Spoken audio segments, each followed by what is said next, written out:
The rain didn't stop for 3 days. Seattle was drowned in gray skies, its streets slick with reflection. Inside the small apartment, time seemed to stretch endlessly, morning and night felt the same. Nadia moved through the rooms like a ghost, her bare feet silent on the cold wooden floor. She had stopped turning on the TV, stopped playing music, stopped even opening the curtains. The light hurt her eyes now, it made her feel too visible, too real. David came home late each night, smelling of whiskey and someone else's perfume. She didn't ask questions anymore, she already knew the answers. One night, as she sat at the kitchen table, she heard his key twist in the lock. The door creaked open. She didn't move. He stumbled inside, muttering something under his breath, his footsteps heavy and uneven. When he saw her sitting there in the dim light, he frowned. "Why are you up?" he asked, his voice thick. "Just couldn't sleep," she said softly.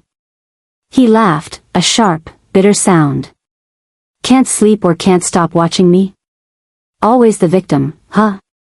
Nadia flinched but stayed quiet. She'd learned that words only made things worse. But that night, something in her refused to stay silent. Maybe it was the exhaustion, maybe it was the loneliness, maybe it was the ache of being unseen for too long. "David," she began, her voice trembling, "you've changed." He poured himself another drink, not even looking at her. "No," he said flatly. "You have." The words stung. "I tried," she whispered. "I tried to make you proud, to make you love me again. But you look at me like like what?" he interrupted, slamming his glass on the counter. "Like what, Nadia?" The sound echoed through the room, sharp and violent. "Like I'm something you're ashamed of," she said finally, tears spilling down her cheeks. For a moment, the only sound was the rain against the window. Then David turned slowly, his expression dark, something cruel flickering in his eyes. "You think I'm ashamed," he said quietly. "You're damn right I am." Her breath caught. He took a step closer, his face twisted in anger. "You think people don't talk? You think they don't stare? I walk into a restaurant with you, and they look at me like I made a mistake." "A mistake?" Nadia repeated, her voice breaking. "Is that what I am to you?" He didn't answer. The silence was worse than any insult. She stood, her hands trembling. "You said you loved me because of who I am. Because I was different." "Yeah," he sneered. "That was before I realized what that meant." The words hit harder than a slap. She backed away, her tears falling faster now. "David, please," she begged, "don't say that." He grabbed her wrist, his grip tight enough to hurt. "You wanted honesty," he said, his voice low and cold. "Here it is. You ruin everything you touch. You think that skin makes you strong? It just makes you ugly." The city woke again to another gray morning. But this time, it wasn't Nadia Johnson's name in the news, it was David Thompson's. "Local man dies in late-night crash on Maple Street," the headlines read. Some said it was tragic. Others called it coincidence. But those who remembered Nadia's story knew better. They called it fate. Her old apartment had been empty for months, yet neighbors swore they sometimes heard music late at night, soft humming, a woman's voice carried by the wind. A few said they saw a shadow by the window when it rained. The landlord tried to rent the place again, but every tenant left within days. The mirror, still cracked, remained untouched. No one dared replace it. A year later, a young reporter named Elena Cruz wrote an article titled, "Her Skin Wasn't the Crime." She dug through old case files, police reports, and forgotten photos. She wrote about how the system failed Nadia, how prejudice and silence killed her long before David ever did. The story went viral, read by thousands, shared by millions. And for the first time, Nadia's name wasn't spoken in pity, but in power. On the anniversary of her death, people gathered beneath the same flickering streetlight where she had once stood. They left candles, flowers, and notes that read, "You were enough." Justice found its way. Your skin was never the sin. The rain fell softly, washing the streets, carrying whispers of her prayer into the wind. And if one listened closely, it almost felt as though her voice lingered in the air, gentle, forgiving, eternal.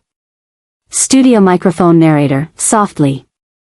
She was told her color was her curse. But in the end, it became her crown. She died in pain. Yet her story lived, to teach, to heal, to remind. That no skin is too dark for love. And no crime escapes the light. As the screen fades to black, the camera lingers on the broken mirror in her empty apartment, now catching the golden reflection of morning sunlight. The cracks glimmer like veins of gold, scars that no longer hide shame, but tell a story of strength. And then, silence. Just the rain, whispering her name one last time. Nadia. Weeks turned into months. Seattle moved on, but David never truly did. His world seemed the same streets, the same office, the same reflection in the mirror, yet everything felt off. The laughter of his coworkers felt too loud. The silence in his apartment, too deep. Sometimes, late at night, he thought he heard her voice in the rain. Just a whisper, David, soft, distant, but close enough to freeze his blood. He started drinking more, sleeping less. Every shadow looked like her silhouette. Every creak in the floor felt like footsteps he couldn't explain. One evening, he came home to find the mirror in his hallway cracked, the same way it had been that night.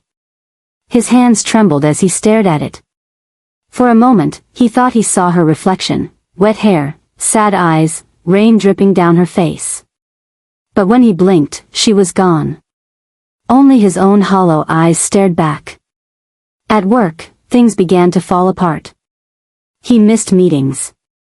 He snapped at people.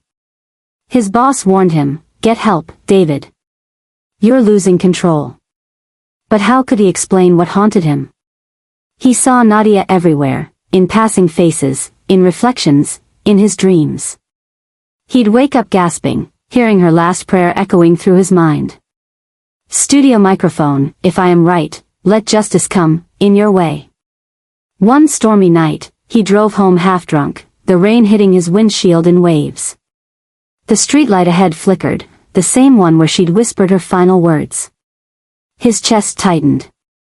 The radio died, leaving only the sound of thunder. Then, through the rain, he saw her. Standing in the middle of the road. Still. Silent. Her dark dress clinging to her like that night. Her eyes met his, calm, sad, endless as he slammed the brakes, the car skidding across the wet asphalt. The world spun. Metal screamed. Glass shattered. And then, silence.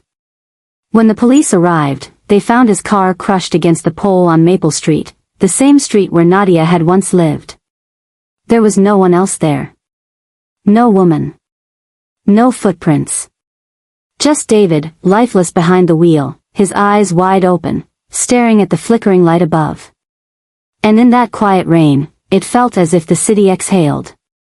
Justice had arrived, not through courts, not through men, but through something higher. Karma had come. Just as she prayed it would. The next morning, Seattle woke beneath a pale, washed-out sky. The rain had stopped, but the streets still glistened, as if the city itself hadn't stopped crying. A police siren sliced through the dawn, echoing down Maple Street. Curious neighbors peeked from behind curtains, their faces pale with confusion. News traveled fast, too fast. A woman was found dead in her apartment, someone whispered. And just like that, Nadia Johnson became a headline. Inside the small apartment where love once lived, officers moved carefully through the silence. A broken lamp. A shattered mirror. Blood smeared across the floor like the echo of last night's pain. The air smelled of rain and tragedy. Nadia lay still, her dark skin pale under the cold morning light, her hand curled beside her as though reaching for help that never came. Detective Monroe scribbled in his notebook, his face unreadable. Neighbors heard shouting, one officer said quietly. A woman screamed. Then silence. David Thompson sat on the couch, eyes red, voice shaking, but too controlled. "It was an accident," he said again. "She fell. I tried to help."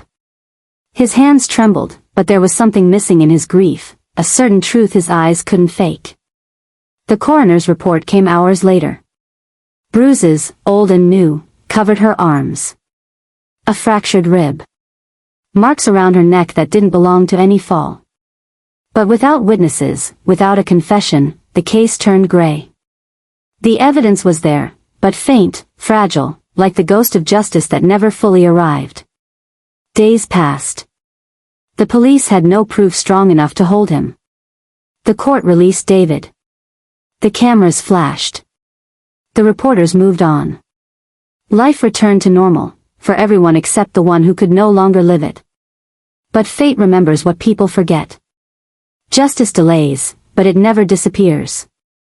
Because the night Nadia whispered her final prayer, the heavens had already heard her. The city may have moved on, but karma never does. The street was cold, the rain merciless, slicing through the night like shards of glass. Water pooled around Nadia's feet as she walked aimlessly through the empty streets of Seattle.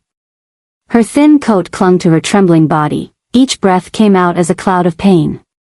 The city seemed asleep, the windows dark, the alleys silent, the world indifferent. Her heart felt heavier than the sky above her. She didn't know where to go, she only knew she couldn't go back. Her shoes splashed through puddles, echoing between the narrow walls of the street. The storm drowned her sobs, as if nature itself wanted to hide her tears. Every step felt like a memory, the laughter that once filled her home, the warmth that had turned to cruelty, the love that had become a weapon. She pressed a hand to her chest as if trying to hold her heart in place. Finally, beneath a flickering streetlight, she stopped. The yellow light trembled against her dark skin, turning her shadow into something ghostly and fragile.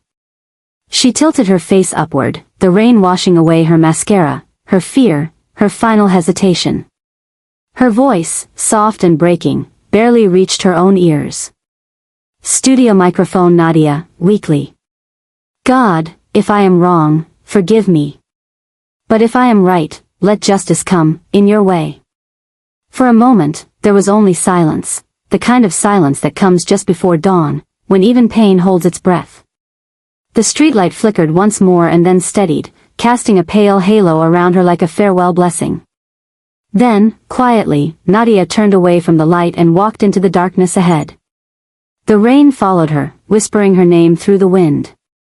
And as her figure faded into the storm, it felt as though the city itself bowed its head, mourning a woman who had only ever wanted to be seen, and loved, as she was. The glass in her hands slipped and shattered against the floor. The sound jolted him, but only for a second. She looked up at him, not in fear, but in disbelief. This was the man she married, the man who once whispered promises under starlight. Now he was a stranger with hate in his eyes. "Let me go," she said, her voice shaking. He didn't. Instead, his hand tightened, and in a single, terrifying instant, she pushed him back, not in rage, but in desperation.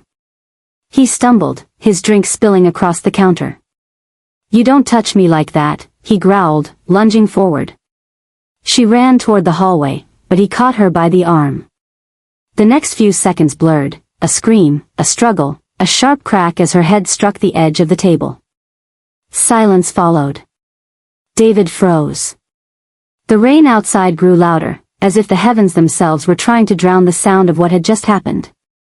Nadia lay still on the floor, her eyes half open, the life slowly fading from them. For a long time, he didn't move. He just stared, breathing heavily, realizing too late what his anger had done. The room smelled of whiskey, fear, and rain. He whispered her name, once, twice, but the echo swallowed it whole. Somewhere outside, a police siren wailed in the distance, faint but growing closer. The cracked mirror on the wall reflected the scene back at him, his face, pale and terrified, and behind him, the woman who had loved him despite the world's cruelty. And as the siren grew louder, the storm outside finally began to calm, as if nature itself was exhaling in grief. Nadia's last breath left quietly, softly, like rain fading from the windowpane.